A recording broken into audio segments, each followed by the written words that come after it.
When I started at Frame Up Films with Owen Hughes, I started there, we just co-produced everything essentially together, and over that period we made an awful lot of documentaries. You know, I have not added up how many, but 30, 40 documentaries. We made short films. He made some, I made some. But particularly we both worked with Nicky Caro, so we ended up and we made Memory and Desire, a whole lot of 1 hour dramas.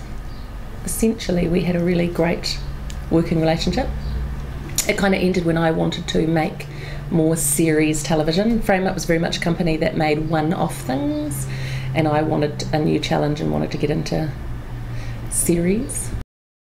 6 months before pre-production, Nicky Caro and I did an entire schedule for the film, broke it down, and we went to Rotorua to talk to the iwi of Ohinimutu about filming at Ohinimutu, and they don't really allow people to film there, and particularly they don't allow people to film in the church with the window with Jesus walking on the water of Lake Rotorua, and we wanted to.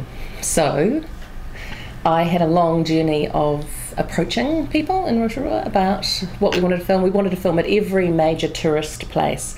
Nicky wanted the steam of Whakarewarewa, she wanted to film in the Polynesian pools, she wanted the full tourist experience. And so we went down to go and meet with the people at the marae, and we chose to stay at the cheesiest hotel we could possibly find. It literally had a vent in the floor that had steam coming up out of it. And for me, that 3-4 days of Nicky and I in Rotorua talking about this film that we were going to make, that, you know, we'd been really good friends, had been making films together for all of these years, for 7-8 years by that time. And it was like we were being given all the lollies in the lolly jar.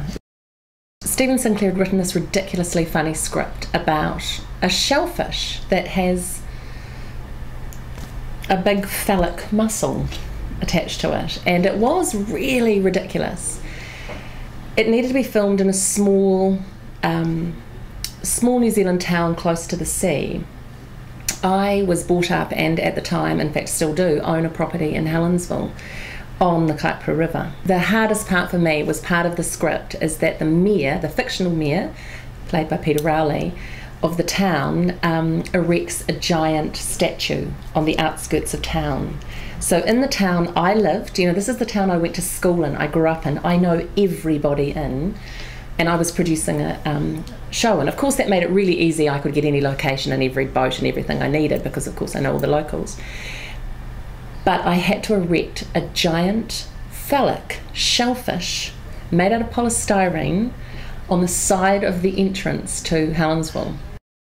He had to do this fight scene right in the main street of Helensville, and Kevin was, you know, he'd been, Robert Bruce was there, all these darling men who are no longer with us.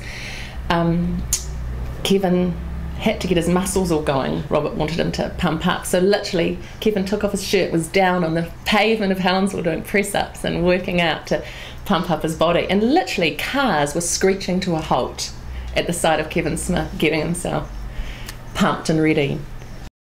The great thing about Secret Agent Men was working with Stephen Campbell, John Bridges and Matt McPhail, who had come off years of Ice TV. They had a working relationship, they were funny, but the trouble was they'd never written drama.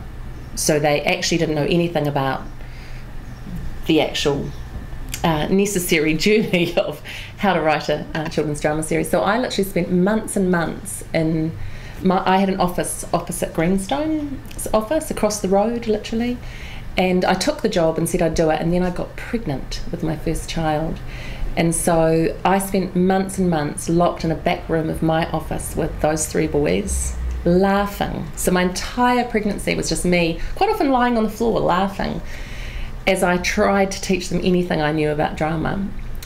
I had been working with a number of Māori and Pacific Island directors who were talented but were never going to get a chance to direct television drama, not in a million years, but had made wonderful short films and things.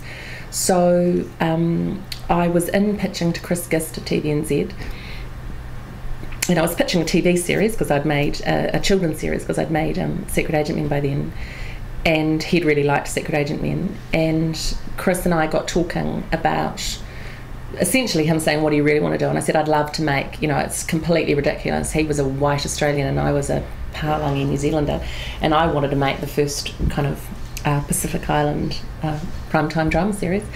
They never gave it to me in prime time, but I did get to make it. And the entire idea was to make it with new writers and new directors. So I was the only kind of experienced person in terms of that creation team. And I went away, Chris Gist gave me an opening, and I went away overnight and wrote this massive proposal, got it in and got development money, and then went, got to find people to work on it. Now I've written it. When I was with Owen back at Frame Up Films, we had really wanted to make some films in the dogma style. I don't know if you know about dogma films, where essentially you reduce all the production costs and you put all the money into the people in front of the camera and the creative team behind the camera, but you don't spend money on big sets, and you don't spend money on and you basically try to reduce your locations to one location. So I made a rule that every location to be found had to be within 5 kilometres of the Otara market. We used actors who had been brought up in Otara. We used writers. The other production rule was if you could find a local to do it, you found a local to do it. It had a heart and a truth to it, and there was such a passion in the people who made it that they took it deeply seriously. They loved it, and I loved it. It was a drama series made from the heart. When you make documentaries, you go into people's lives and you are asking, usually to be asked into the most dramatic moments of their lives.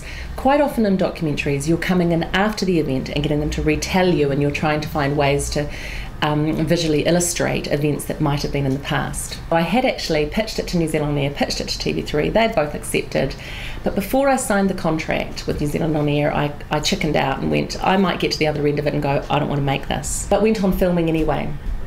And I wasn't 100% sure that I would actually turn it into a documentary for the public, but I knew I wanted to make a documentary for our children, because if Daddy didn't survive, and there's a pretty big chance that he wasn't going to survive, that it was really important that they understood how hard he'd fought to stay alive. What was really great about it is that where somebody else would ask Pauli a question going, give me this answer, and he'd give an answer, I could say, that's bullshit. That's not what you're really thinking. You're really thinking this. And he'd go, yeah, okay, I'm really.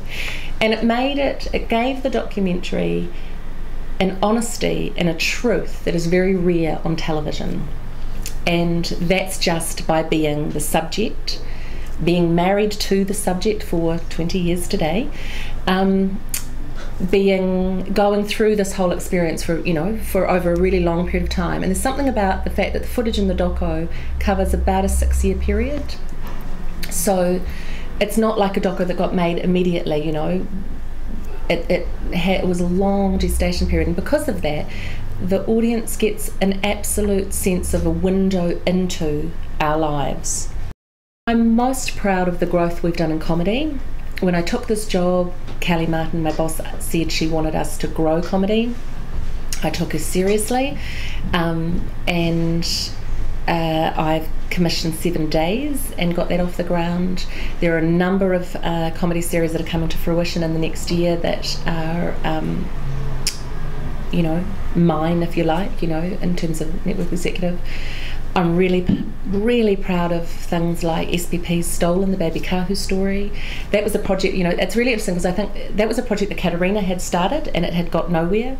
And I came in here going through all the boxes and going, what have people thought about things before? And I hit the story and went, why hasn't this been made? And everyone went, oh, you're not going to get it funded. And I went, oh yeah, I am. So worked very hard to get it funded, got it made, rated really well, very successful. I'm really proud of it. I think that they all did a fantastic job. The point in this job is to spot talent and facilitate talent to be able to actually show their wares on television, essentially. That really helps the production community. Inside the broadcaster, you just want ratings. It's that simple. It's a simple equation. You want ratings.